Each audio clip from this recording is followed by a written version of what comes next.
సభకు నమస్కారం. ముందుగా ఈరోజు కడపటి యుద్ధం ఆవిష్కరణ జరిగినందులకు మిత్రుడు బండి నారాయణ స్వామిని హృదయపూర్వకంగా అభినందిస్తున్నాను. ఈ నవల నేపథ్యాన్ని గురించి మనం ఉదయం నుంచి గొప్ప గొప్ప వక్తలు మాట్లాడంగా విన్నాము. మరి నవలలోకి నేను వెళ్ళదలుచుకోలేదు, అన్ని విషయాలు మొత్తం కవర్ చేశారు అందరూ. అయితే ఉదయము అధ్యక్ష ఉపన్యాసం చేస్తూ మిత్రుడు రాజారాం ఒక మాట అన్నాడు. 16వ శతాబ్దము విజయనగరం చరిత్ర బండి నారాయణ స్వామి చదువుతున్నప్పుడు తనకు కలిగినటువంటి అనేక సందేహాల నుండి, ఆ కాలం నాటి వ్యవస్థ అనండి, లేదు చారిత్రక సందర్భాల నుండి అవన్నీ కూడా ఉదయము ప్రస్తావన చేశాడు రాజారాం గారు. ఆ విషయాలన్నింటినీ కూడా రికార్డు చేసుకొని నారాయణ స్వామి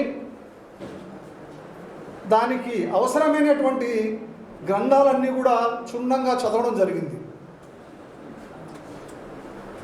దాన్ని నవలగా ఎస్టాబ్లిష్ చేయడానికి కావలసినటువంటి విషయ సేకరణ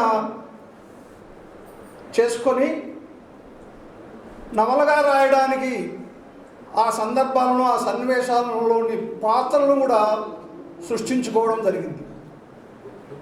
మామూలుగా నవలలో మనం చూస్తే ఒక 5-6 పాత్రల కంటే ఏ నవలలో కూడా ఎక్కువ కనపడం మనకు. కానీ ఈ నవలలో స్వామి విస్తృతమైనటువంటి క్యాన్వాస్ను వాడుకోదలుచుకున్నాడు కాబట్టి 10ల సంఖ్యలో పాత్రలను సృష్టించడం జరిగింది. అయితే ప్రతి విషయానికి కూడా తను రికార్డ్ చేసుకున్న ప్రతి విషయానికి కూడా ఒక కథనము తయారు చేసుకొని దానికి కావలసినటువంటి పాత్రను చాలా సందర్భోచితంగా, కథనం చెడకుండా, కథా నేపథ్యం చెడకుండా పాత్రలకు సమన్వయం చేసుకొని అద్భుతంగా రచన చేశాడు. ఈ సందర్భంగా స్వామిని నేను చాలా అభిమానిస్తున్నాను. ఎందుకంటే స్వామి 2 జీవితాలు స్వామికి, మనందరికీ ఒక జీవితం అయితే స్వామికి 2 జీవితాలు, ఒక్కోసారి బహుముఖమైనటువంటి జీవితాలు కూడా ఉన్నాయి.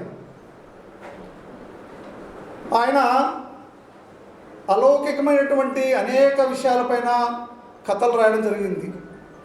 చంకీదండ, పద్మపాదము, ఇలాంటి అనేక కథలు కూడా రాశాడు. అదేవిధంగా కరువుకు సంబంధించి తాడిత వర్గానికి జరిగినటువంటి అన్యాయాల గురించి ఇలా అనేక రకమైనటువంటి సామాజిక అంశాలపైన కూడా గొప్ప కథలు రాశాడు. అయితే ఈ 2 విభిన్నమైనటువంటి అంశాలు అలా స్వామి మాత్రమే రాయగలడు, వేరే వాళ్ళు రాయలేరు. ఎందుకంటే సామాజిక స్పృహతో రాసే రచయిత అదే స్పృహతోనే కథ రాస్తాడు, నవల రాస్తాడు, కవిత రాస్తాడు. అతను వేరే దృక్పథంతో రాయలేడు మళ్ళీ. కానీ స్వామి 2 నేపథ్యాలలో కూడా చాలా అద్భుతమైనటువంటి సాహిత్యాన్ని సృష్టించారు.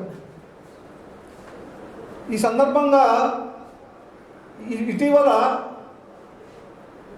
సామాజిక మాధ్యమాల్లో ఈ నవలపైన చాలా చర్చ జరుగుతోంది. నిజానికి స్వామిని గురించి తెలిసిన వాళ్ళే, స్వామితో చాలా సన్నిహిత సంబంధం ఉన్న వాళ్ళే ఒకప్పుడు స్వామి రాసినటువంటి సాహిత్యాన్ని ఆకాశానికి ఎత్తిన వాళ్ళంతా ఈరోజు ఈ కడపటి యుద్ధం నేపథ్యాన్ని గురించి చాలా విమర్శలు చేస్తున్నారు. అయితే ఆ విమర్శలన్నీ కూడా నేను సద్విమర్శలు అనుకోవడం లేదు. దీని వెనుక ఒక గ్రూపు ఏర్పడి స్వామిని ఎలాగైనా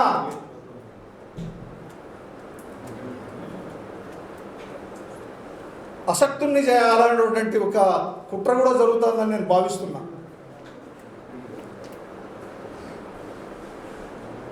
స్వామి ఏ రచయిత పుస్తకావిష్కరణకైనా లేదు ఏ పుస్తకమైనా సమీక్ష చేయాలన్నా వర్గాలు కానీ భావాలు కానీ తేడా ఉన్నప్పటికి కూడా తన భావం కాకపోయినా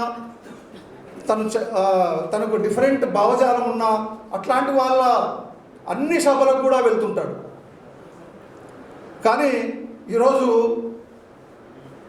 ఈ కడపటి యుద్ధం అభ్యుదయ భావాలకు విరుద్ధంగా ఉంది కాబట్టి మేము ఈ సభలను బహిష్కరిస్తున్నామని చాలా శోచనీయంగా ఒక స్టేట్మెంట్ ఇవ్వడం నేను ఖండిస్తున్నాను. ఎందుకంటే ఎప్పుడు కూడా స్వామికి ప్రతి వ్యక్తి పైన కూడా చాలా ప్రేమగా ఉంటాడు. ఏ వ్యక్తిని ద్వేషించడం కానీ లేదు ఏ పుస్తకాన్నైనా కూడా విమర్శ చేస్తే కూడా చాలా ప్రేమతో విమర్శిస్తాడు.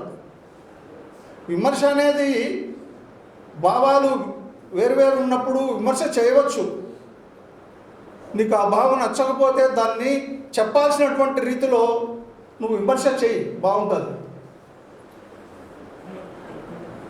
కాబట్టి ఈ సందర్భంగా నేనేంటున్నా అంటే దాదాపుగా సీరియల్గా ఎపిసోడ్స్గా ఫేస్బుక్లో ఒక విమర్శకుడు రాస్తున్నాడు. ఎపిసోడ్గా 2 రోజులకు 3 రోజులకు ఒక ఎపిసోడ్ వదులుతున్నాడు. అట్లా వాటిని నేను క్షుణ్ణంగా అబ్జర్వ్ చేశాను. 1-2 సార్లు చదువుకున్నాను. మళ్ళీ నవల కూడా రెఫర్ చేసుకొని ఆ చేసిన విమర్శ ఈ నవలకు ఏమన్నా సంబంధం ఉందా అని కూడా బేరీ చేసుకొని అర్థం చేసుకుంటే ఏమనిపిస్తుందంటే ఇది కావాల్సిగా కక్షగట్టి చేస్తున్నటువంటి పనిని నాకు స్పష్టంగా అర్థమవుతాను. కాబట్టి ఇది నిజంగా సాహితీ లోకంలో ఒక మంచి వాతావరణం కాదు. ఇలాగా ఎప్పుడు కూడా జరగలేదు. కాబట్టి సాహిత్య పరులందరూ కూడా ఈ విషయాన్ని వీక్షించి చూసి నవల చదివి అవి నవల పైన రాసినటువంటి సమీక్షలు సరైనవా కావని పాఠకులే నిర్ణయించాలని కోరుకుంటూ ఈ అవకాశం ఇచ్చినటువంటి వారికి ధన్యవాదాలు చెప్తూ సెలవు తీసుకుంటాను.